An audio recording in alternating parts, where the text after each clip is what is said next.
Mesdames, Messieurs, bonjour. Donc, bienvenue à cette nouvelle série de cours sur l'évolution du climat et de l'océan.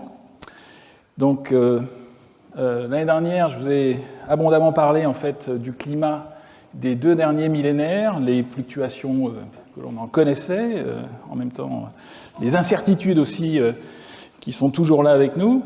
Et encore une fois, c'est une science qui progresse. Et j'avais en particulier, je vous ai parlé de ces compilations en fait de changements de température, d'anomalies de température sur les 2 derniers millénaires que l'on résume à l'extrême de façon imagée avec cette courbe bon, qui a été abondamment commentée et montrée un peu partout. En particulier, c'est une des courbes emblématiques du dernier rapport du GIEC qui vous montre en fait les fluctuations de température moyenne exprimées en anomalies de température au cours des 2 derniers millénaires. Et alors, ces différentes fluctuations, eh bien, suivant les techniques statistiques qui sont utilisées pour faire ces compilations, eh bien, on va trouver des courbes qui vont être un peu différentes. À chaque fois, il y a des calculs aussi d'incertitude qui sont liés à la fois à une véritable variabilité spatiale. À chaque fois que l'on fait une moyenne à l'échelle mondiale, eh bien, on va lisser, on va moyenner mathématiquement toutes les variabilités qui peuvent être régionales et qui sont réelles. Donc c'est quelque chose, cette moyenne qui masque en fait une grande complexité et en même temps de véritables incertitudes parce que pour remonter dans le temps très loin, eh bien on est obligé d'utiliser ce que l'on appelle des proxys ou des indicateurs qui sont approchés, qui ne sont pas des thermomètres en particulier, et qui permettent quand même d'avoir une idée, de reconstituer des paléotempératures, et c'est ça en fait qui est moyenné. Donc ici, ce qui est représenté sur cette courbe, et encore une fois je l'ai abondamment commenté et décrite un peu dans le détail l'année dernière, cette courbe, eh bien, elle est essentiellement fondée sur des archives paléoclimatiques, notamment les cernes d'arbres, hein, c'est ce qui est récapitulé dans le diagramme du haut, qui vous représente d'où viennent les informations compilées et moyennées dans cette courbe moyenne qui ressemble à une crosse de hockey avec une diminution pendant les derniers siècles qui correspond à ce que l'on appelle communément le petit âge glaciaire, et puis on voit très bien la remontée depuis plus d'un siècle maintenant du changement de température qui est principalement lié à l'effet anthropique. Alors, on a à la fois des informations qui proviennent des arbres, mais pas seulement. On a aussi des stalagmites, on peut obtenir de l'information à partir des coraux quand on est intéressé par les températures de l'océan. On peut aussi utiliser des sédiments lacustres ou des sédiments marins. Donc, une grande complexité, à chaque fois avec des incertitudes, mais le fait, cette paléoclimatologie, c'est une science qui est importante si on veut mettre en perspective le changement climatique actuel, et c'est un peu une science de la redondance. On est obligé de faire feu de tout bois, c'est-à-dire qu'on va utiliser des archives qui ne sont pas parfaites, mais qui peuvent nous permettre en fait de remonter à la fois dans le temps, c'est-à-dire qu'il y a toute une partie de chronologie qui est fondamentale, c'est-à-dire que si on a une archive dont on ne connaît pas l'âge, c'est très clair que ça ne va pas être très intéressant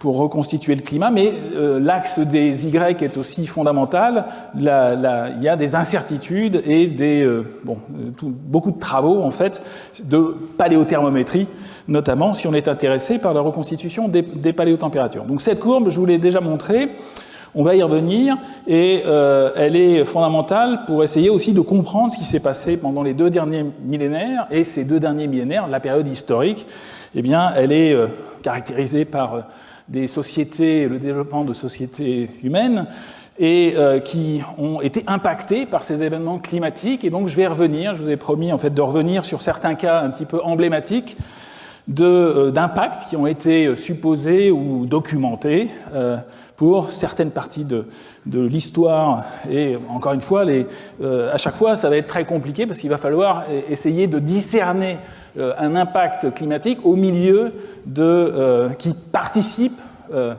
à des événements sociétaux qui ont eux-mêmes leur propre dynamique, ce qui fait qu'il est toujours compliqué d'avoir une vue précise et quantifiée du déterminisme climatique, mais dans certains cas, il y a indéniablement des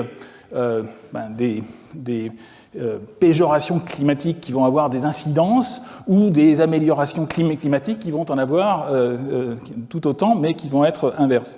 Donc on va voir plusieurs cas. Aujourd'hui et la semaine prochaine, j'ai décidé en fait de vous parler d'un cas un petit peu emblématique de l'expansion des Vikings en particulier, on va voir certaines particularités de cette histoire. Et alors pour faire très simple, lorsque c'est pas à moi de vous faire un cours d'histoire de l'expansion des Vikings qui classiquement est borné entre le 8e et le 11e siècle. Bon, ici, vous avez une vue imagée qui représente justement l'historique un petit peu de cette expansion depuis le 8e siècle. Alors, avec tout à fait au départ, bien évidemment, une occupation de la Scandinavie et ensuite des raids au départ par les Vikings un petit peu partout en Europe, aussi à l'Est. Alors tout a commencé traditionnellement, en fait, l'historiographie débute en fait cette ère ou cet âge viking avec le saccage en fait de l'abbaye de Lindisfarne en 793. En Angleterre, mais il y a eu des raids plus précoces en fait qui ont précédé, mais classiquement, donc c'est l'année 793 qui est retenue pour ce début de l'expansion viking, et les choses se terminent officiellement aussi avec un autre épisode qui est l'échec en fait de l'invasion par le roi de Norvège en Angleterre, qui a combattu donc le roi saxon Harold Godwinson en 1066, c'est la bataille de Stamford Bridge, donc qui officiellement termine cette ère viking, mais bien évidemment les Vikings se sont installés, en particulier c'était à la fois des raids. Ici, ce qui vous est résumé sur ce diagramme, c'est l'expansion au cours du temps, avec des diagrammes de couleurs, 8e siècle, 9e, 10e, 11e, et les zones où les Vikings se sont contentés de faire des raids, donc bien connu au nord de la France, et aussi en Angleterre et autres. Et il y a aussi des colonies de peuplement. Les Vikings ont peuplé les différentes contrées qui sont présentées sur cette carte, à la fois en Europe du Nord et jusqu'à l'Est, tout le long du Dniepr.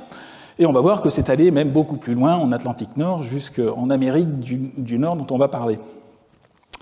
Alors, et donc, cette ère, cet âge viking, finalement, a perduré bien au-delà du XIe siècle, mais classiquement, donc on regarde cette expansion avec les raids et cet épisode, ces épisodes tout à fait bien répertoriés dans l'histoire, qui donc sont bornés dans une certaine période. Alors, c'est pas, encore une fois, à moi de vous faire un cours d'histoire, mais il est clair que, bon, je vous réfère à certains ouvrages classiques, en fait, sur le sujet. C'est une histoire qui est très compliquée, mais globalement, les historiographes, les historiens ont compris les différents facteurs, ont essayé de les classer, et en même temps, il est clair que cette expansion viking, elle n'est pas unifactorielle, elle est liée à la fois à des facteurs internes et externes, et surtout aussi à la capacité de ces populations de l'époque de les exploiter. Donc ce qui a poussé les Vikings à s'étendre, il y a en particulier des rivalités entre les élites scandinaves, la formation des royaumes de Norvège, Danemark et Suède, qui n'étaient pas encore tout à fait formés au début de ces raids, etc. L'économie scandinave était fondée en fait sur la richesse et le statut social, donc c'était important de montrer ce qu'on avait, et surtout aussi l'agriculture est somme toute assez difficile, même si, bon, là c'est lié à la position géographique, même s'il n'y a pas de fluctuations climatiques, les terres arables sont assez limitées dans les régions scandinaves, et ce qui a attiré, il y a à la fois, donc c'est ce qui a repoussé un petit peu les Vikings, les chefs vikings, et qui les a poussés à aller voir d'autres contrées, mais il y a ces autres contrées, eh bien, les ont attirés parce que c'était à la fois des cibles riches et vulnérables. On a parlé de l'abbaye de Lindisfarne en 793, il y avait d'autres monastères qui ont été pillés, et d'autres villes aussi. Et en particulier, ce qui les intéressait, enfin, ce qui les a poussés aussi à partir, c'est la constatation que politiquement, beaucoup de ces cibles étaient fragmentées politiquement, avec des royaumes rivaux, et donc ils ont utilisé finalement ces défauts pour leur raid.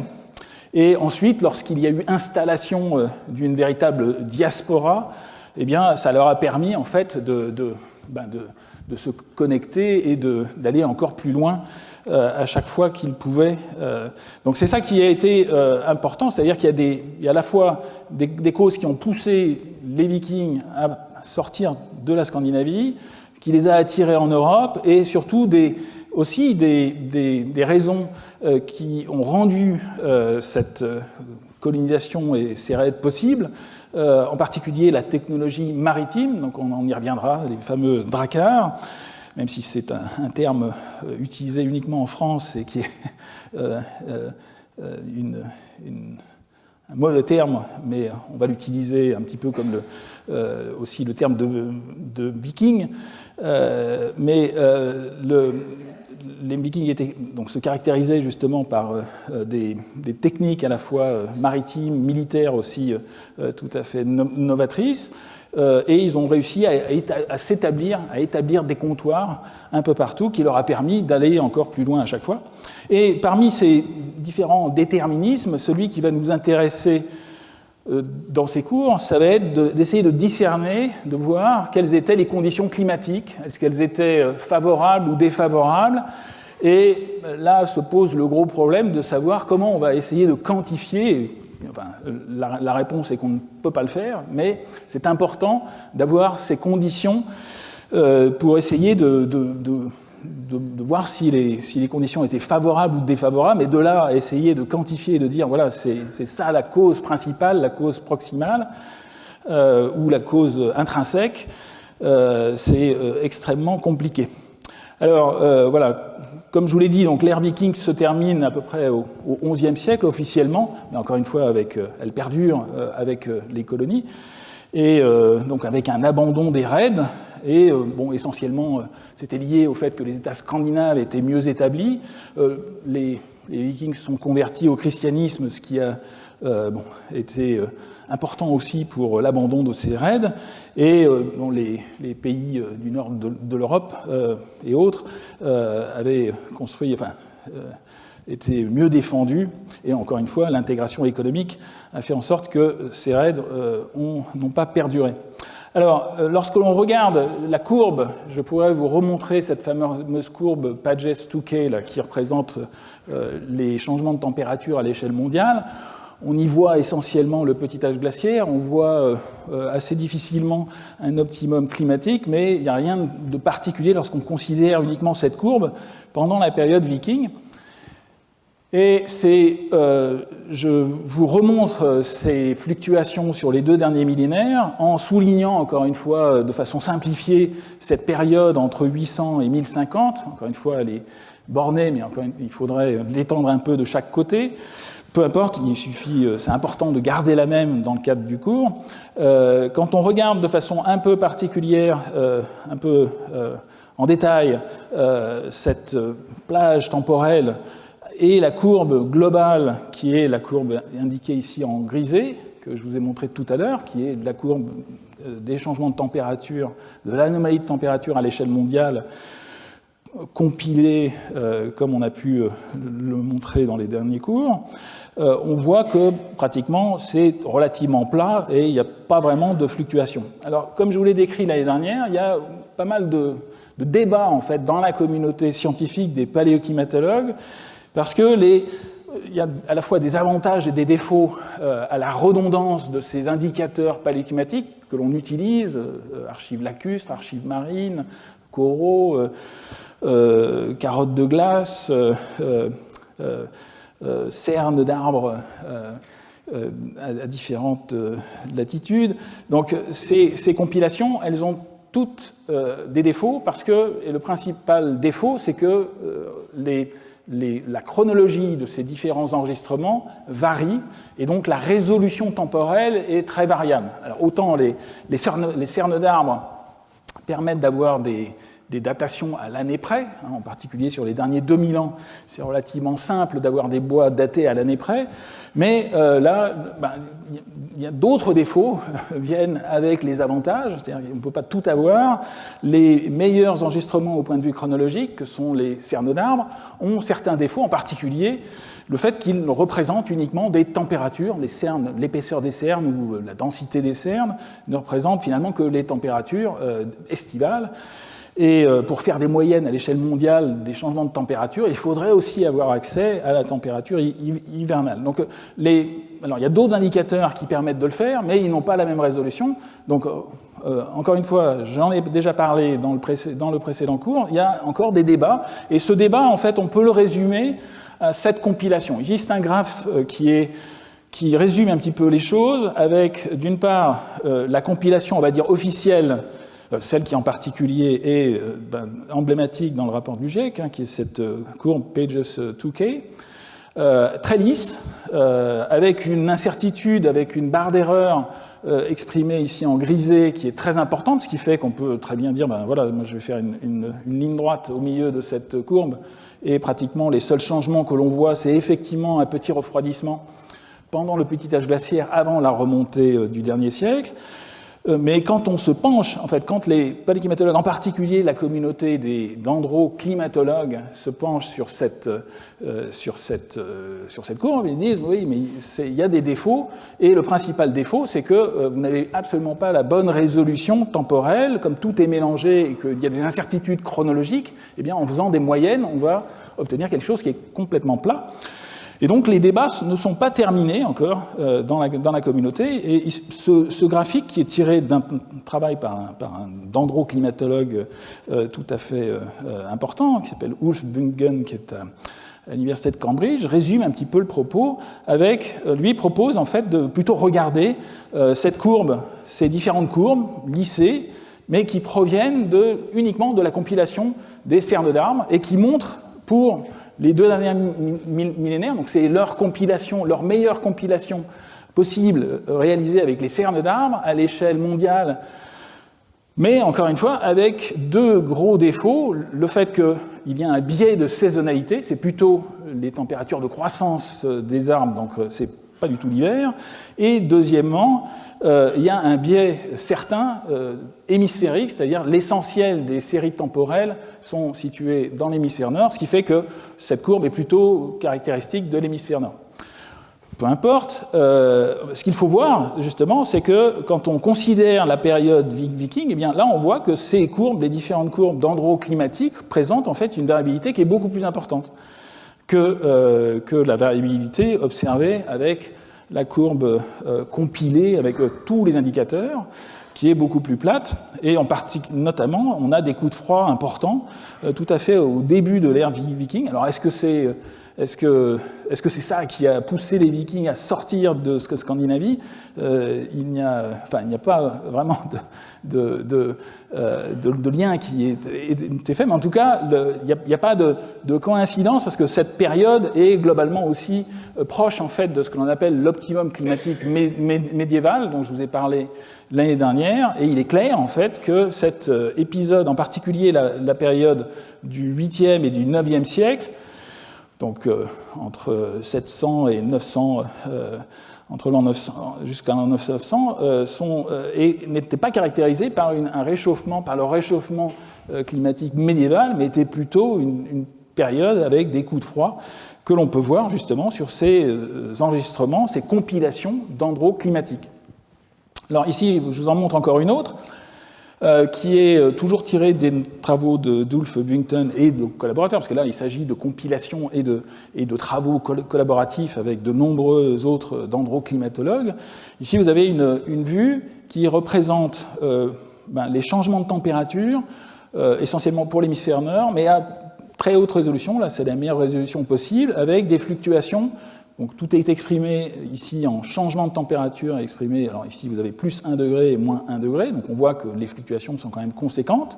On retrouve des changements de température que l'on a vus dans les précédentes courbes. On retrouve ici toute la période du petit âge glaciaire avec des coups de froid conséquents particuliers. On retrouve autour de l'an 1000 ce que l'on a appelé l'optimum climatique médiéval, même si, encore une fois, toutes ces appellations masquent une grande complexité. On peut regarder ce que j'ai représenté ici en vert avec un figuré vert.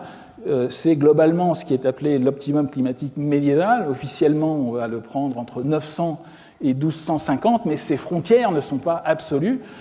Mais par commodité et aussi pour pouvoir comparer les différents enregistrements, c'est bien aussi de se fixer un cadre.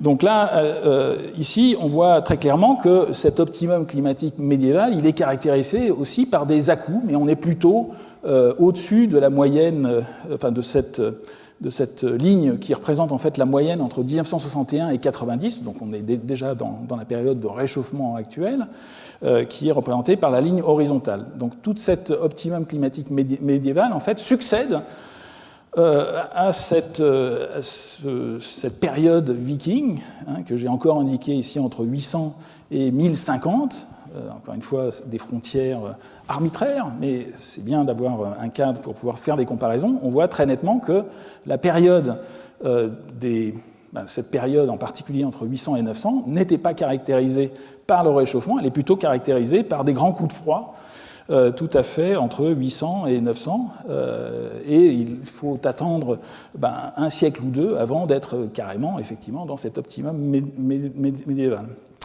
Alors, d'autres compilations ont été générées par d'autres chercheurs. C'est une compilation plus ancienne, mais qui est restreinte à toutes les informations de haute latitude. Donc, on retrouve finalement le même discours. On voit l'optimum climatique médiéval avec ses changements de température, obtenus avec différents enregistrements répartis dans l'hémisphère nord à haute latitude, et cette ère viking, cet âge viking qui précède et qui commence et se termine effectivement pendant la période qui est caractérisée par l'optimum climatique médiéval.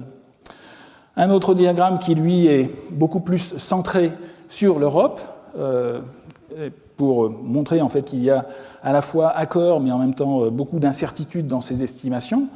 Le verre est à moitié plein lorsqu'on regarde ces enregistrements paléoclimatiques. Ici, c'est une compilation purement dendroclimatique. Ici, il n'y a pas d'autres enregistrements, mais à partir d'arbres essentiellement en Europe, avec des fluctuations exprimées en anomalies de température, et avec à chaque fois ce que j'ai représenté, c'est l'OCM entre 900 et 1250, le petit âge glaciaire entre 1250 et 1850, et d'autre part la période 800-1050, âge viking, qui débute effectivement avant cet optimum médiéval avec des coups de froid. Là, il s'agit d'une compilation qui intéresse une zone qui est relativement proche de la Scandinavie. Ce qui serait aussi intéressant, c'est d'aller regarder directement en Scandinavie si on n'a pas des informations importantes, paléoclimatiques. Alors, effectivement, il y a des informations paléoclimatiques, même récentes. Ça, ici, je vous montre, en fait, je vais vous montrer deux exemples d'archives climatiques qui ont été utilisées pour regarder ce qui s'est passé en Scandinavie exactement pendant cette période. Et pour vous montrer en fait que effectivement il y a eu des changements, mais il est encore difficile en fait d'avoir une vue complète et exhaustive du sujet. Alors il s'agit de séries paléoclimatiques qui ont été obtenues au nord, dans un petit lac, à partir des sédiments d'un petit lac qui est le lac Saxjernet au nord d'Oslo, qui a été carotté. Et dans ces carottages, les spécialistes, paléoclimatologues, ont à la fois compté les pollens, obtenu différents types d'informations. Ici, c'est un peu un résumé un peu de tous les résultats. Alors, bon, il faut imaginer beaucoup de données individuellement, des comptages individuels de chaque type de pollen, etc., etc. Des analyses aussi géochimiques. Ils ont essayé de reconstituer des vraies paléotempératures. Un des gros défauts en fait de la dendroclimatologie, c'est que l'épaisseur des arbres comme je vous l'avais indiqué, c'est un indicateur approximatif des changements de température. Suivant les zones, ça peut être aussi lié aux précipitations. Donc il y a une certaine incertitude. Donc même si on exprime des courbes en termes d'anomalies de température, il faut toujours prendre ça avec je dirais, respect, mais en même temps doute dans une certaine mesure, car il faut effectivement croiser les informations. Alors il y a d'autres types d'enregistreurs de paléotempérature qui permettent d'être plus quantitatifs, et en particulier on peut mesurer les isotopes de l'eau. On peut directement les mesurer, on peut mesurer le rapport deutérium sur hydrogène ou oxygène 18 sur oxygène 16 dans les carottes de glace ou dans les précipitations, dans les carottes de glace du Groenland, et c'est un merveilleux thermomètre parce qu'il y a une corrélation directe qui est liée au phénomène d'évaporation et de précipitation entre les rapports isotopiques au 18 au 16 et des surages deutérium sur hydrogène dans les précipitations. Et alors, dans ces lacs, eh bien, on n'a pas conservé de précipitations directement. Il n'y a pas de carottes de glace exploitables qui permettent de faire ça dans cette zone. Et donc, ce qui a été mesuré, en fait, c'est des rapports d'essurage de l'hydrogène dans les N-alcanes, des molécules qui ont été prélevées dans les sédiments du lac. Ces N-alcanes, ce sont en fait les cires qui recouvrent les feuilles des arbres. Donc ce sont des molécules qui sont très communes, et il a été montré, en particulier dans le cadre de ces travaux, mais dans d'autres aussi, que ce dessurage des N-alcanes est complètement corrélé au dessurage des précipitations, qui lui-même est corrélé à la température. Donc il est possible, avec cet outil, de reconstituer des changements de paléotempérature. C'est effectivement ce qui a été fait par ces auteurs, donc publié assez récemment, en 2025, où ils ont effectivement exprimé des changements de température dans le lac au cours du temps. Tous ces sédiments peuvent être datés, alors moins précisément qu'avec les comptages de cernes d'arbres, mais il y a d'autres méthodes de datation.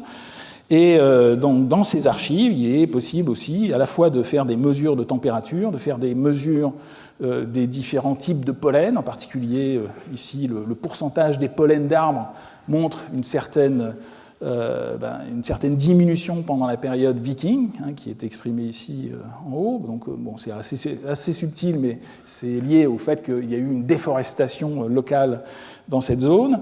Et en particulier aussi, l'agriculture, elle peut être reconstituée à partir de certains taxons de plantes cultivées. Donc on est sûr qu'effectivement, il y avait une exploitation agricole, et d'autre part, une augmentation des charbons de bois qui étaient liés à la fabrication de métaux, en fait, à la métallurgie, et essentiellement dans cette zone. Et donc voilà, donc c'est un exemple particulier d'une archive paléoclimatique qui a été proposée assez récemment. Alors ce qu'il faut voir, c'est qu'il y a beaucoup de petites fluctuations, c'est pas extrêmement net. En particulier, l'âge viking ici, qui est représenté ici, on voit très nettement que les conditions de température étaient absolument les mêmes que pendant la période plus froide qui est représentée ici, et l'amélioration climatique correspondant à l'optimum climatique médiéval est beaucoup plus tardive, en tout cas dans ces sédiments. C'est ce qu'on voit ici. Bon, ce n'est pas forcément très impressionnant. Il y a le tout, cette amélioration climatique de l'OCM, elle est visible essentiellement avec un point. Donc il est clair qu'il faut refaire un peu de travail sur cet enregistrement ou sur d'autres un petit peu équivalents. Mais ce que je voulais, c'est vous montrer un petit peu le type d'information qui permet de remonter dans le temps, même si les choses ne sont absolument pas parfaites. Alors un autre exemple, qui est situé pas très loin non plus, qui a été publié aussi assez récemment, d'une série paléoclimatique obtenue en Scandinavie, ici, d'un lac, un autre lac, Ljøgotjern, au nord d'Oslo. Et là, ce qui a été fait, ce sont encore une fois des études géochimiques et palynologiques. Les pollens permettent de reconstituer l'environnement, à la fois les paléoclimat autour du lac. Alors, il s'agit d'un très petit lac, ce sont des lacs, mais qui était entouré par un site archéologique, par des évidences archéologiques de l'époque, et même des bâtiments. Donc, il est tout à fait dans un contexte archéologique bien compris. Et grâce à ces études, eh bien, il est possible de reconstituer les variabilités de l'environnement. Alors c'est ce qui est fait ici. Bon, ça, c'est encore une fois un graphique. Alors on peut voir beaucoup de petites fluctuations qui compilent un petit peu les informations révélées par ces archives sédimentaires de ce petit lac, qui sont importantes. Et encore une fois, le verre est à moitié plein, quelquefois peu satisfaisante au point de vue de la précision ou de la justesse des indicateurs, mais c'est tout ce qu'on est obligé de faire avec. Alors ce qui est représenté sur ce diagramme pour la période jusqu'en 2000, ici vous avez des changements de température. Les deux courbes du haut représentent en fait les compilations que je vous ai déjà montrées, donc, qui correspondent à des compilations à l'échelle hémisphérique ou régionale, donc qui ne sont pas directement issus de ce lac. Et par contre, les deux courbes de couleur, ici en violet et en orange, représentent en fait des mesures faites à très haute résolution, avec une résolution qui est quasiment aussi bonne que celle qui est obtenue avec les cernes d'arbres, mais ce sont des rapports géochimiques. Ici, il s'agit de mesures dans deux carottes différentes du rapport calcium sur titane. Et ce qu'il faut savoir, c'est que dans ces lacs, en fait, la productivité biologique estivale ou au printemps, elle est liée à des organismes qui synthétisent du carbonate de calcium. Ça peut être des algues, ça peut être d'autres organismes comme des ptéropodes et autres, et les ostracodes, pardon. Et dans ce cas-là, le carbonate de calcium en fait fait augmenter la teneur en calcium dans le sédiment.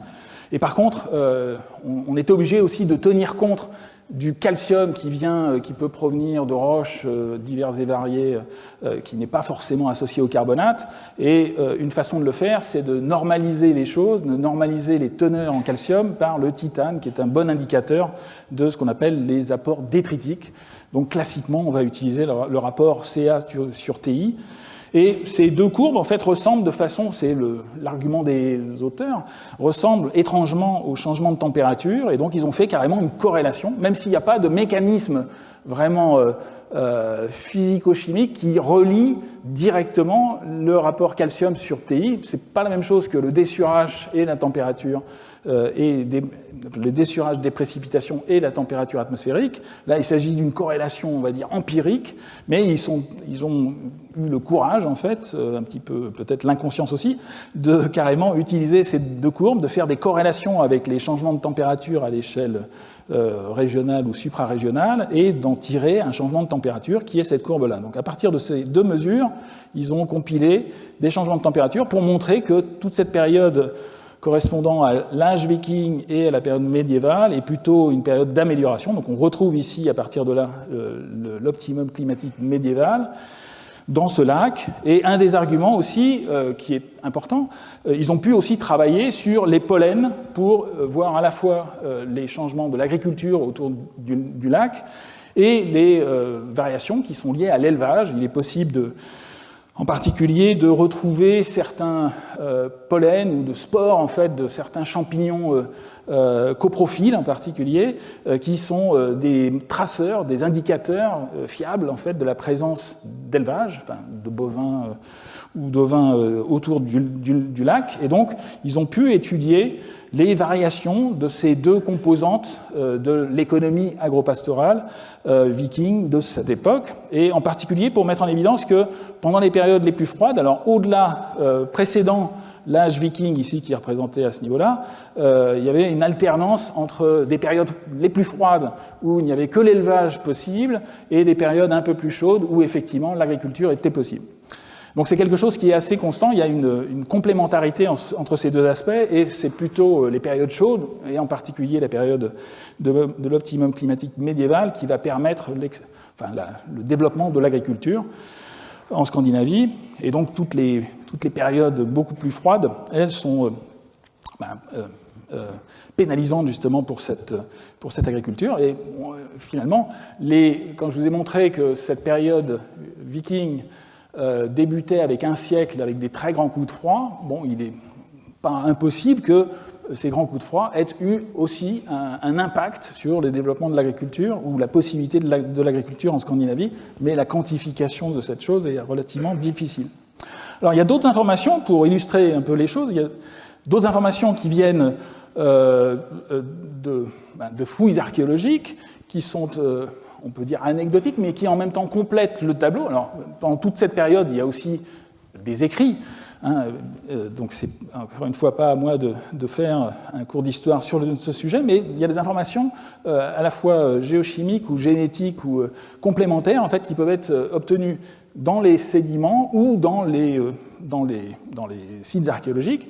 Ici, c'est une illustration qui provient d'une étude d'ostéologie, d'ostéoarchéologie, sur des sites répartis dans plusieurs villes, dans plusieurs sites archéologiques en Scandinavie, essentiellement en Norvège, Trondheim, donc Oslo et autres. Et ce qui est représenté ici, en fait, c'est le pourcentage des trois composantes principales de l'élevage viking, à la fois les bovins, qui sont présentés, c'est un diagramme ternaire, donc il y a le pourcentage qui varie entre 0 et 100%, le pourcentage des ovins entre 0 et 100%, et le pourcentage du cochon entre 0 et 100%. Donc quand on regarde, en fait, et ce pour plusieurs sites qui correspondent à peu près, on retrouve que l'essentiel était de ces ossements. Alors encore une fois, il faudrait quantifier ça en termes peut-être de kilogrammes ou de masse de viande consommée, mais peu importe, ici il s'agit du nombre des restes osseux, donc il y avait une dominance effectivement de l'utilisation des bovins.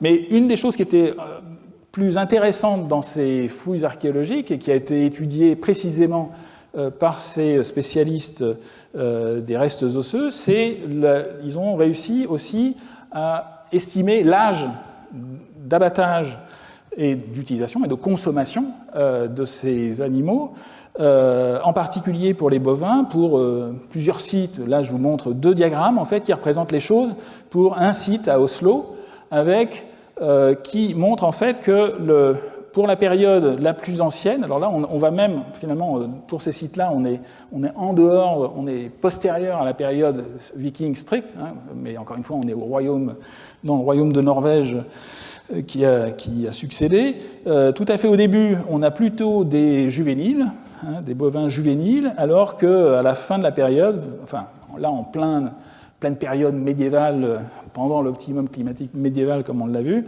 on est plutôt, et c'est quelque chose qui est, alors ici il s'agit de deux histogrammes particuliers pour une fouille particulière, mais c'est quelque chose qui a été retrouvé dans de nombreux sites en Norvège et qui amène en fait les auteurs à conclure en fait que pendant toute la première période en fait les bovins étaient essentiellement utilisés pour le lait et la viande, puis en fait ensuite, quand l'agriculture s'est développée, à la faveur aussi de l'amélioration climatique de l'optimum médiéval, eh bien, ces bovins ont été utilisés comme bêtes de trait, et c'est ça qui expliquerait en fait le changement radical en fait sur le pourcentage observé. Alors, il est clair qu'il y a des biais qui peuvent être envisagés, que les archéologues envisagent eux-mêmes aussi, mais c'est quelque chose qui est relativement bien répertorié. Donc, on a une poussée démographique, mais qui est plutôt pendant cet optimum climatique médiéval, après la période viking au sens strict. Donc, encore une fois, les vikings n'ont pas été poussés par, par la démographie galopante qui correspondait justement à ce développement de l'agriculture. C'est très clair, c'est que c'est quelque chose qui est postérieur. Et donc, on a une correspondance avec les changements climatiques, mais qui sont effectivement ici postérieurs. Alors une autre caractéristique, un autre domaine qui est bien connu aussi de l'époque viking, c'est que ce furent des pionniers en fait, de la navigation en haute mer, en particulier grâce au perfectionnement de navires rapides, légers, adaptés à la haute mer, les fameux dracars, longship en anglais ou même en scandinave. Le terme de drakkar est apparemment une particularité française parce que, je crois que le draki, c'est essentiellement c'était quelque chose qui était utilisé pour dénommer les dragons qui étaient sculptés en proue des navires. Ce terme est utilisé, en plus avec 2 cas apparemment, ce qui n'a pas lieu d'être, en français uniquement. Mais bon, ce sont des bateaux qui sont bien connus. Il y a un magnifique musée à Oslo avec des restes à la fois archéologiques et des reconstitutions. Et des reconstitutions, ici une photo d'un drakkar reconstitué à Dublin, un de ces fameux longships, qui permettait une navigation à la fois à la voile et à la rame, lorsqu'il y avait plus de vent ou lorsqu'on était en navigation côtière ou sur les fleuves. Donc une technicité importante, ce sont des bateaux simples, mais en même temps tout à fait adaptés à la haute mer, ici on voit très nettement une énorme pièce de bois en fait, qui servait à la fois de quille et de zone pour emmancher le mât. Ça donc servait à la fois de lest et de support de mât. Alors, c'est important aussi, quand on considère cette navigation en haute mer, qui a permis justement les raids et ces explorations à longue distance, eh bien, de considérer les conditions de navigation de l'époque. Alors, qu'est-ce que l'on sait de ces conditions de navigation, des changements de température, de courant, de conditions d'englacement en particulier pendant cette époque? Eh bien, il faut encore une fois là, se tourner vers la paléoclimatologie.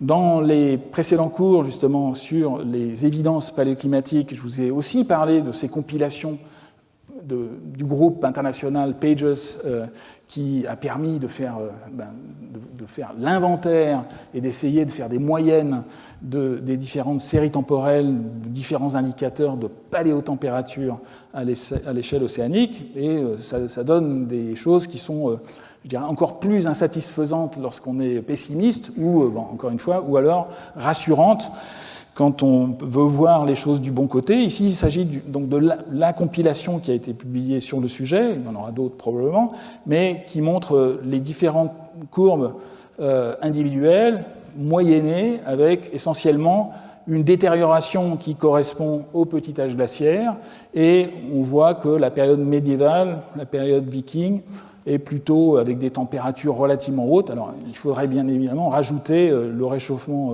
subactuel, mais là, comme là, les moyennes sont faites à chaque fois sur 200 ans, c'est pas possible de montrer ce qui s'est passé depuis 100 ans avec une moyenne sur 200 ans.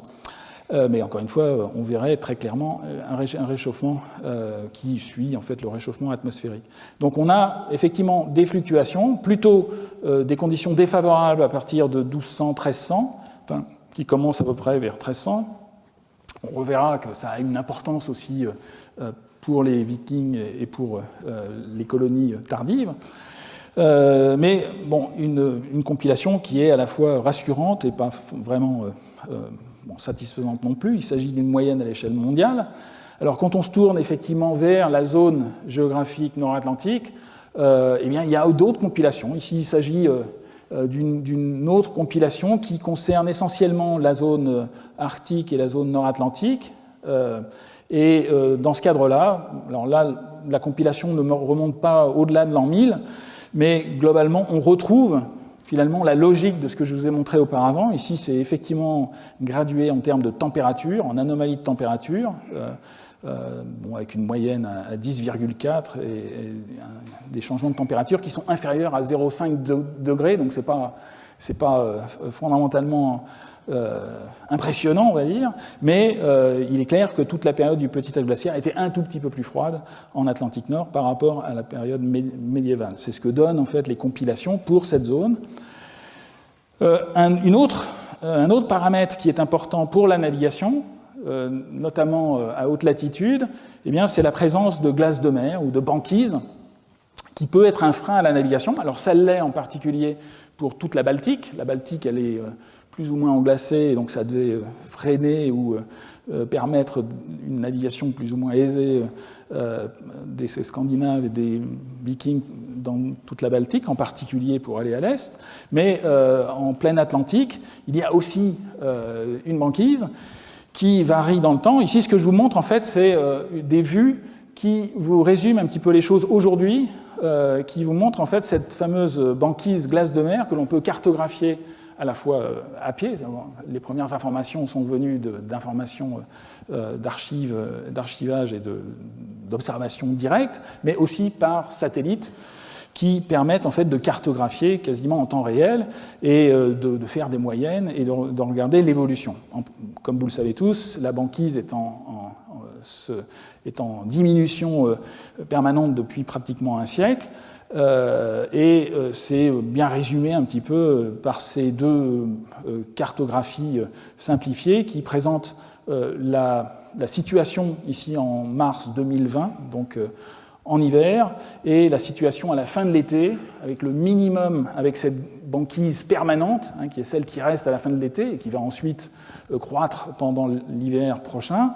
Donc ce que l'on peut voir, eh bien, c'est que finalement, on a une banquise qui évolue saisonnièrement, qui est effectivement pénalisante pour certaines zones, en particulier en Atlantique Nord, ici dans la zone entre l'Islande et le Groenland, entre le Spitzberg et le Groenland, ou carrément au niveau de la mer de Barents. Il est clair qu'aujourd'hui, on peut faire le tour en été, on peut se balader en bateau et aller naviguer directement sans encombre pour aller jusque dans le Pacifique. C'était impossible il y a quelques décennies, et a fortiori, ça l'était encore moins pendant le petit âge glaciaire, lorsque la couverture de glace, la banquise, était beaucoup plus étendue. Alors, on a des informations paléoclimatiques sur cette couverture de glace au travers de certains indicateurs. J'en avais explicité et montré dans des précédents cours, je ne vais pas le refaire en détail, je vous en montre un parce qu'il est emblématique. Il y a certaines diatomées, en particulier des algues, qui vivent sous la glace, qui arrivent à avoir suffisamment de lumière, même sous la banquise, pour pouvoir procéder à la photosynthèse, et donc il est possible de les observer aujourd'hui dans la banquise, carrément, quand on nage, quand on plonge sous la glace, mais aussi en faisant des carottages. Ici, vous avez une carotte qui a été prélevée sur de la banquise, en marge de banquise. On voit très nettement une proportion qui est très sale et qui est liée à ces diatomées qui sont brunes et qui contiennent en fait des molécules tout à fait caractéristiques. En particulier, il y a un composé, un hydrocarbure qui est l'IP25, qui est tout à fait diagnostique de ces diatomées qui vivent sous la glace. Et quand on les retrouve dans les sédiments, lorsqu'il n'y a plus rien d'autre, on peut à la fois essayer de compter, c'est effectivement ce qui peut être fait par certains climatologues, paléoclimatologues, de compter les différents assemblages de diatomées, les frustules, donc les petites coquilles en silice des diatomées, mais il est aussi possible d'utiliser cet outil pour essayer de reconstituer la position maximale de cette banquise aux différentes époques. Alors les différents enregistrements qui ont été obtenus, eh bien, ils sont, encore une fois, ce qu'ils sont, c'est-à-dire assez incertains, pas très impressionnants. Ici, je vais vous en montrer deux, mais essentiellement pour vous dire qu'on a finalement assez peu d'informations sur ce qui s'est passé pendant la période viking. Est-ce qu'il y a eu vraiment de grosses fluctuations correspondant à cette période, ou est-ce que, globalement, la banquise pérenne était là, mais on n'a pas d'autres idées. Alors, ici, il s'agit d'une reconstitution pour qui va au-delà, qui va pratiquement jusqu'en 600, sur toute la période de 600 à 2000, avec différentes informations, mais essentiellement une compilation de plusieurs indicateurs, avec une incertitude qui est exprimée par le ruban rouge, qui montre en fait qu'il y a une très grosse incertitude sur ces compilations d'indicateurs. Alors il y a certaines courbes qui sont particulières. Ici, vous avez une courbe qui a été établie pour le détroit de Fram, donc entre le Groenland et le Spitzberg, et ici, plutôt une moyenne, on va dire, sur toute la zone. Tout ce qu'il faut voir, c'est, au premier ordre, c'est que quand on compare avec la situation actuelle, il y avait effectivement beaucoup plus de banquise à ces époques, en particulier pendant toute la période du petit âge glaciaire, mais il y en avait aussi de façon beaucoup plus significative qu'aujourd'hui pendant la période viking, même si cette période était bénéficiaient de conditions un peu plus favorables que pendant la période la plus froide, on va dire, du petit âge glaciaire. C'est un peu le résumé que l'on pourrait faire. Alors, il y a d'autres... Ici, je vous montre un autre enregistrement juste de ces variations de la banquise, de l'extension de la banquise, exprimée ici en millions de kilomètres carrés, avec une courbe de compilation de différents paléo-indicateurs, comparée avec les mesures directes instrumentales qui permettent de remonter pratiquement sur plus d'un siècle, et qui montrent en fait des fluctuations. Mais globalement, avec un niveau de confiance ici, il faudrait mettre effectivement un ruban avec une taille relativement conséquente parce que les incertitudes sont très grandes. Donc on n'est même pas sûr que toutes ces petites fluctuations soient bien réelles. Est-ce que ce sont vraiment des fluctuations ou est-ce que c'est dans le bruit et donc l'incertitude doit être prise en compte? Mais globalement, on retrouve en fait le même message pendant toute cette partie depuis 1200 jusqu'à... en particulier pour la période entre 1700 et 1800, on a une couverture de banquise qui est beaucoup plus importante que pendant le dernier siècle, et notamment pendant la période actuelle, où on a pratiquement une diminution qui est bien connue, bien cartographiée, et qui évolue d'année en année, et qui permet effectivement la navigation maintenant en Arctique, mais qui c'était certes pas les conditions de l'époque, ni pendant le petit âge glaciaire, ni même pendant la période médiévale. Alors, une dernière compilation toujours à prendre, en tout cas pour ce qu'elle est, c'est une des dernières compilations que l'on peut trouver sur le sujet, avec beaucoup d'enregistrements, donc là,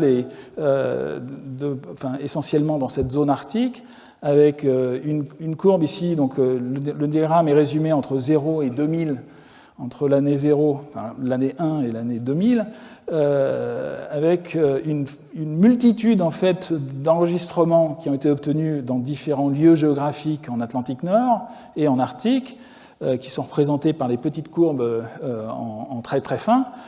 Alors, il y a des désaccords qui sont tout à fait manifestes entre les différents enregistrements, qui sont peut-être liés à des spécificités régionales, mais lorsqu'on fait une moyenne globale, c'est ce qu'ont fait les auteurs. Ici, on retrouve finalement des choses relativement simples. On retrouve encore une fois plus de banquise pendant le petit âge glaciaire, ici entre 1500 et 2000, qui est souligné ici, et d'autre part, un minimum par rapport au petit âge glaciaire pendant la période de l'optimum climatique médiéval et la période viking au sens strict, entre guillemets, que l'on a souligné ici par ce figuré. Donc on retrouve, alors il faudrait rajouter, et là, bon, comme les lissages sont faits sur un siècle, on ne retrouve pas, mais il faudrait rajouter l'effondrement récent qui montre en fait que les conditions de navigabilité étaient effectivement favorables pendant l'optimum climatique médiéval, mais par contre, elles étaient beaucoup plus difficiles finalement qu'à l'heure actuelle, où là on peut effectivement faire le tour, aller jusque dans le Pacifique ou passer par le passage du Nord-Ouest. Alors, donc ces conditions de navigation étaient importantes, les conditions à la fois en termes de température et de présence de banquise, et on l'a vu, beaucoup de raisons ont poussé en fait les Vikings à partir, à aller faire des raids, bon, essentiellement pour des raisons économiques, mais aussi pour explorer de nouvelles terres et les conquérir. Alors c'est quelque chose qui a eu lieu, enfin qui est très bien répertorié dans l'histoire, en historiographie officielle. On a des dates précises pour l'établissement des différentes colonies et des différents points de contact. Ici, c'est encore une fois une carte très simplifiée des choses de l'établissement des colonies vikings. Alors, dans la littérature, en particulier pour les colonies, dans la littérature anglo-saxonne, on va utiliser, les auteurs anglo-saxons utilisent généralement le terme de Norse, rarement le terme de viking. En français, on peut utiliser aussi le terme de norrois. Bon, dans beaucoup d'autres ouvrages, on utilise de façon simplifiée le terme de viking. Le terme de viking devrait être réservé plutôt aux activités concernant les raids. Les colonies, on devrait plutôt parler de colonies norroises, mais pour faire simple, j'ai pris le parti de simplifier et d'utiliser un terme particulier, comme de nombreux auteurs aussi.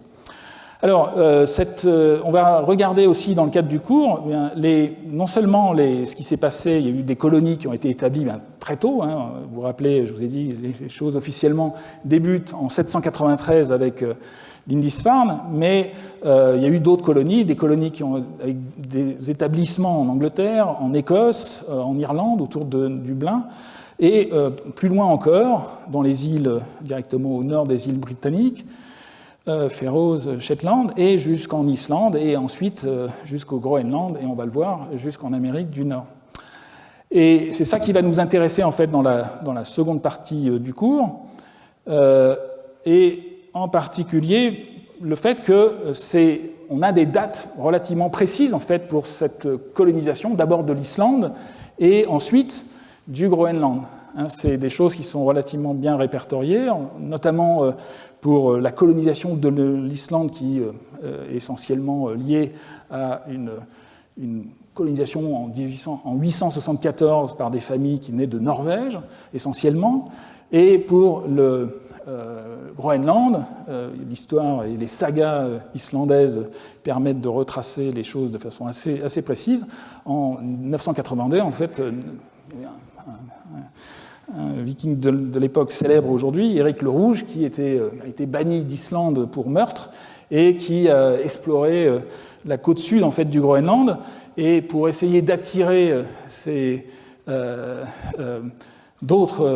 populations en fait, qui vivaient en Islande, de l'aider justement pour fonder de nouvelles colonies, il a baptisé en fait cette terre, le Groenland, terre verte, de façon un petit peu abusive, parce que le Groenland est d'abord caractérisé par une énorme masse de glace, la calotte du Groenland, comme on va le voir, mais on a des dates précises relativement, et même le nombre de bateaux qui sont partis d'Islande pour accompagner Éric le Rouge, ensuite pour créer ces différentes colonies au Groenland. Donc c'est aux alentours de 985-986, avec avec 25 navires qui sont partis, et apparemment seuls 14 sont arrivés. Donc il faut imaginer un peu les conditions de l'époque, des conditions un peu effroyables, mais ces Norrois ou ces Vikings se sont installés, et ceci est très bien documenté. Donc il y a deux colonies essentiellement qui ont été formées, une qu'on appelle la colonie de l'Ouest, qui est en fait au sud du Groenland, qui est représentée sur cette carte, et une autre qui, elle, est située plutôt à l'ouest, un peu au nord, et qui était un regroupement qui est relativement bien connu, à la fois dans l'histoire avec des dates, mais aussi avec des sites archéologiques qui ont été préservés. Ici, ce que je vous montre, en fait, ce sont deux photos, que vous pouvez retrouver par ailleurs, mais deux églises, en fait, en particulier une cathédrale. Assez rapidement, en fait, la population, il y a des débats, en fait, sur le nombre d'habitants, en fait, de cette colonie, de ces colonies norroises ou vikings au Groenland. Les chiffres varient entre, on va dire, 3000 ou plus du double. Mais bon, les historiens les plus raisonnables parlent de plutôt 2000, 3000, une population de 2000 à 3000 âmes. Et bon, c'est quelque chose qui est, finalement, on peut se dire c'est un petit village, mais en même temps, ces colonies est restées en contact avec le royaume de Norvège et aussi avec la chrétienté, parce que c'est quelque chose qui était aussi considéré. Il y a eu même formation des évêques qui ont été envoyés depuis l'Europe pour venir au Groenland, dans ces colonies, avec notamment une cathédrale dont les restes sont visibles encore aujourd'hui. Ici, je vous montre une photo de cette fameuse cathédrale Saint-Nicolas de Gardar, avec un premier évêque qui arrive, alors plus tardivement que la formation de la colonie, mais c'est quelque chose qui a suivi et qui était important et qui signale, qui montre en fait l'importance de cette colonie pour la Norvège et même au-delà, comme on va le voir. Alors, donc le premier évêque est arrivé en 1126, le dernier meurt en 1378, et on va voir donc, vous connaissez l'histoire, les Vikings donc, au Groenland ont périclité à partir du XVe siècle, et je vais vous donner un peu de détails, et on va effectivement considérer les possibles déterminants climatiques et d'autres déterminants pour essayer de voir ce qui s'est passé et ce qui a causé justement à la fois cet établissement, le fait qu'ils ont prospéré pendant des siècles, hein, il faut imaginer que c'est quand même quelque chose qui a duré, et en particulier, on a des dates vraiment bien précises, en particulier un dernier mariage qui a été célébré dans une des églises de l'établissement du Sud, dans cette église de Valsay, avec un mariage en 1408, mais les Vikings ont perduré encore pendant pratiquement un siècle après cette date. Alors l'économie viking, elle était très difficile. Hein. Les conditions du Groenland, ce n'est pas les conditions qu'on peut rencontrer en France en particulier, mais bon, c'était une économie de subsistance qui reposait essentiellement sur un système agropastoral avec de l'élevage, comme on l'a vu directement en Norvège, là, dans les 2 sites archéologiques que je vous ai montrés, dans les sites avec paléo-environnementaux avec des sédiments entourés de sites archéologiques. Mais donc c'était essentiellement de l'élevage de moutons, de chèvres, pour la viande, le lait et la laine, et les bovins étaient là pour les produits laitiers, mais aussi essentiellement comme pour montrer un peu le statut social. Mais bon, c'était important. Ici, je vous ai montré donc une photo d'une vache de la race Nordland, hein, qui est directement une vache norvégienne, qui est directement issue des vaches vikings. Hein. C'est une vache qui a été une race qui a été sélectionnée en Scandinavie. Et donc les vaches vikings devaient leur ressembler. Ici, c'est une vue d'une reconstitution d'une maison et d'une église viking dans le sud, aux alentours de la colonie sud. On voit quelques moutons. Donc c'est des photos pour vous montrer en fait que cette économie, elle était essentiellement liée à l'élevage. Et en contrepartie, en parallèle à l'élevage, il fallait nourrir ces bêtes. Alors, il y a quelques évidences en fait pour des essais d'agriculture, mais essentiellement l'agriculture qui était réalisée, c'était de l'agriculture pour effectivement produire du foin pour que les bêtes puissent passer l'hiver avec du fourrage. Donc c'est ça qui était vraiment important, c'était d'arriver à avoir suffisamment d'alimentation pour que non seulement les bêtes puissent paître en été dans les pâturages, mais aussi pouvoir survivre pendant l'hiver, qui est bien évidemment très très dur dans ces contrées. Alors voilà pour l'économie viking. On pourrait être surpris de voir qu'un petit village comme ça de 3000 habitants avait une importance pour la Norvège, mais alors que les conditions étaient très très dures et il n'y avait pas grand-chose à faire, et là il s'agit pratiquement d'une autosubsistance. Mais un des paramètres qui assurait justement le lien avec le continent, avec la Norvège, avec le royaume en particulier, c'était le fait que les Vikings exploitaient, ou les Norrois avaient établi en fait un commerce d'ivoire qui était absolument crucial en fait pour ces colonies, c'est-à-dire qu'ils avaient établi un échange entre la Norvège en particulier et les colonies vikings du Groenland, avec un commerce, avec en particulier l'exploitation des morses, de ces défenses de morses, qui sont les canines des morses, à une époque où l'ivoire était très en vogue pendant ce début de Moyen-Âge, tant pour les sculptures profanes que pour les œuvres liturgiques. Donc ici, ce que je vous représente ici, c'est un jeu d'échecs qui est très connu, qui a été trouvé, en fait, découvert au nord de l'Écosse, dans une petite île, l'île de Lewis, et ces pièces d'échecs ont été réalisées en ivoire de Morse. Probablement, alors ils représentent en fait des figures que l'on connaît bien, mais qui sont typiquement aussi vikings. On retrouve des guerriers tout à fait typiques de cette époque, et tout ce jeu d'échecs finalement a été fait en Norvège, probablement à Trondheim. Alors il s'agit là d'une œuvre profane, mais il faut imaginer aussi, comme on va le voir, que cet ivoire était vraiment très utilisé et était vraiment important aussi au point de vue commercial. C'était vraiment la richesse importante du Groenland à l'époque. Donc une exploitation de ces morses qui vivaient à proximité des colonies vikings.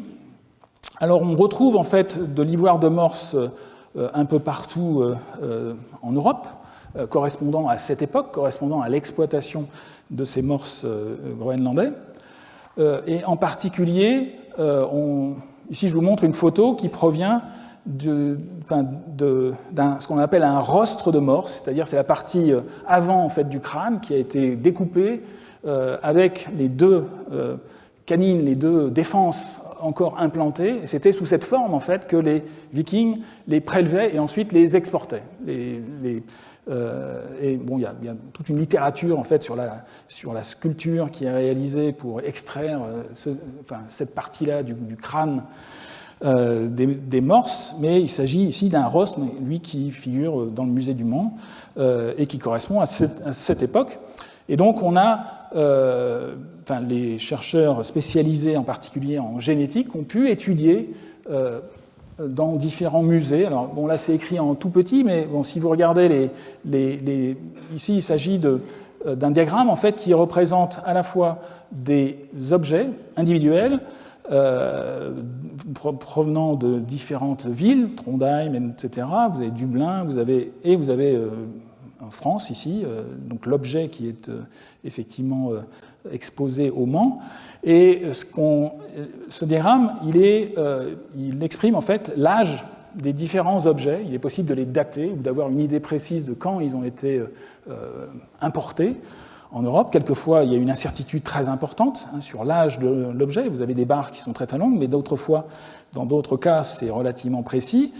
Et ce qui est important, c'est qu'on a une vision finalement, avec ces différents objets collectés dans les différents musées en Europe, une idée sur l'exportation et en particulier certains paramètres importants de ces morses exportées par la colonie viking en Europe.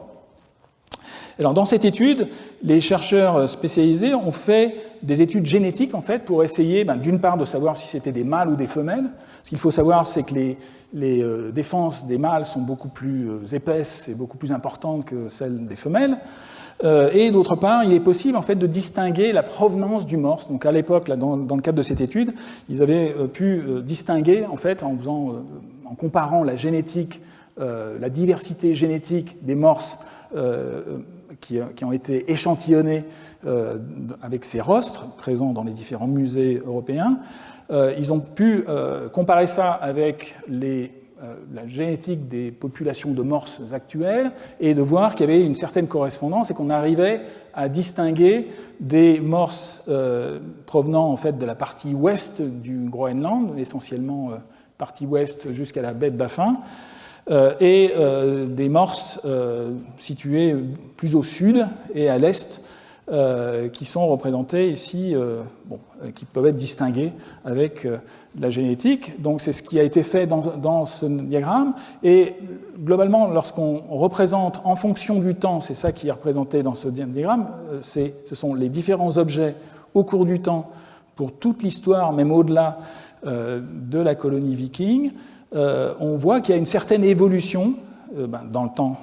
Les objets les plus anciens sont situés à gauche et les objets les plus récents à droite, forcément, mais il est possible de voir qu'il y a une certaine évolution. On a de plus en plus de morses qui proviennent de la partie ouest au cours du temps, et on a de plus en plus de femelles, ce qui est tout à fait compatible avec un certain épuisement de la ressource Et ce qu'il faut savoir, en fait, c'est que les Morses étaient présents lorsque les Vikings ont colonisé l'Islande, et ils ont été exterminés pratiquement en 1100. Donc en fait, on a exactement la même histoire au Groenland, sauf que là, bon, l'île était beaucoup plus grande, et fort heureusement, pour les Morses en tout cas, même si les Vikings ont disparu du Groenland, les Morses finalement ont réussi à perdurer, mais encore une fois, comme je vais vous le montrer, il y a des indications qui suggèrent qu'il y a eu un épuisement de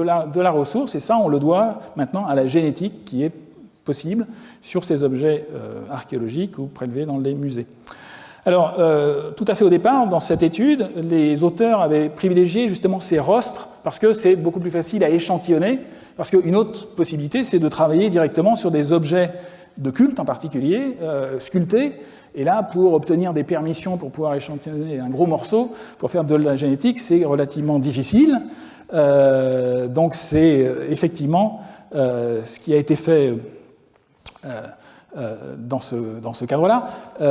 Ici, il s'agit d'une étude encore plus récente, justement, sur cette étude de la diversité génétique à partir à la fois des morses actuelles et d'autre part d'ivoires anciens sculptés dans différents musées. Et alors, bon, je ne vais pas vous passer en détail la description de l'étude génétique, mais globalement, ce qui peut être fait grâce à ces études, c'est d'aller encore plus loin dans la provenance de ces différents morses et de distinguer d'une part les morses islandais, les morses en provenance de l'est du Groenland, de l'ouest du Groenland, de très haut en latitude au niveau de la mer de Baffin, la baie de Baffin. Il y a tout à fait au nord une partie qu'on appelle la Polynie, donc une zone ouverte sans glace de mer qui est tout à fait bien répertoriée. Il y a d'autres bassins qui sont là carrément dans le nord canadien, le Svalbard, etc., et d'autres zones au Canada.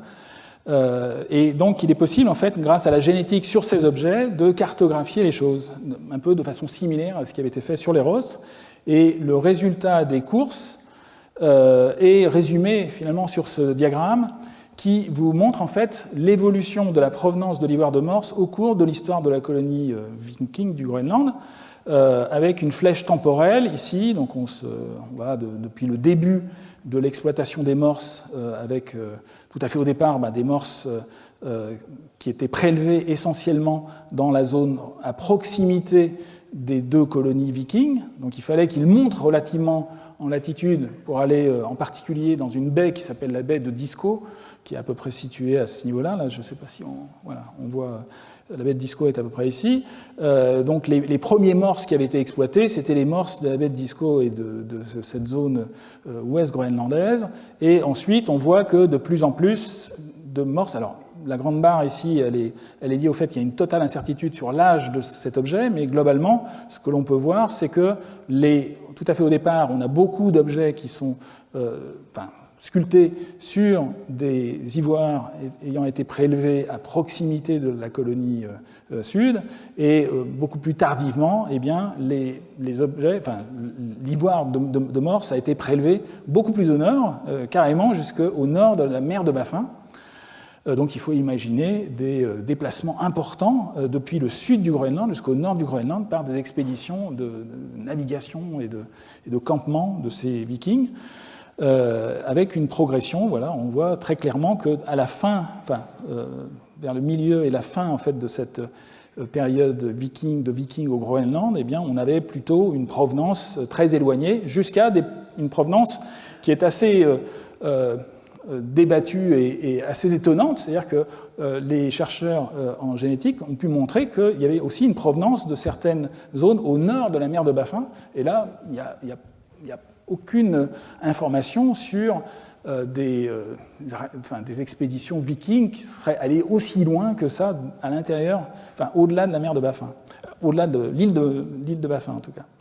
Donc les chercheurs qui sont responsables de cette étude ont essayé de cartographier et de voir quels ont été les chemins et les campements possibles en mer de Baffin de ces vikings qui sont allés prélever très très loin au nord ces morses, toujours pour assurer la survie en fait de la colonie viking qui dépendait de ce commerce avec la capitale, avec le royaume de Norvège. Donc ici, vous avez toujours tiré du même travail un essai de cartographie des différents points de chute, des différentes zones en fait favorables à l'exploitation des morses par les Vikings, jusque pratiquement au nord, cette zone qui est représentée ici en rouge, la zone de la Polynie du nord de la mer de Baffin, et cette zone-là encore plus éloignée, beaucoup plus intérieure, au nord de l'île de Baffin, avec une provenance de certains morses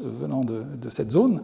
Donc tout à fait, là il ne s'agit pas d'hypothèse, les preuves génétiques sont là, et donc pour l'instant il n'y a pas vraiment d'explication pour certaines exploitations qui sont assez surprenantes. Alors, je crois que je vais m'arrêter là pour cette semaine, parce qu'on va, encore une fois, continuer l'étude des Vikings au Groenland, et en particulier cette exploration qui a eu lieu à la fois en mer de Baffin, et on va voir qu'ils sont allés en fait beaucoup plus loin, toujours, encore une fois, en essayant de connecter les informations avec les informations paléoclimatiques au cours du temps sur cette période. Voilà, je vous remercie de votre attention.